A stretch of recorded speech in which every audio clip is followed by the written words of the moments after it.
To create WhatsApp Passkey, open the WhatsApp app on your smartphone.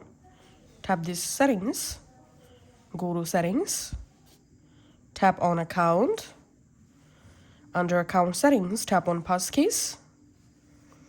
And here we can see log in securely and protect your account. Create a passkey for a secure, easy way to log into your account. Log in into WhatsApp with your face, fingerprint, or screen lock. Your passkey is stored safely in your password manager on your device.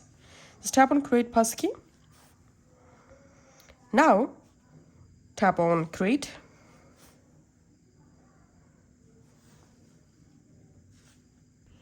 To save your WhatsApp passkeys in your device or your Samsung Pass, just tap on Continue. And here we can see the passkey successfully created. So that's how we can actually create passkeys for our WhatsApp. Thanks for watching.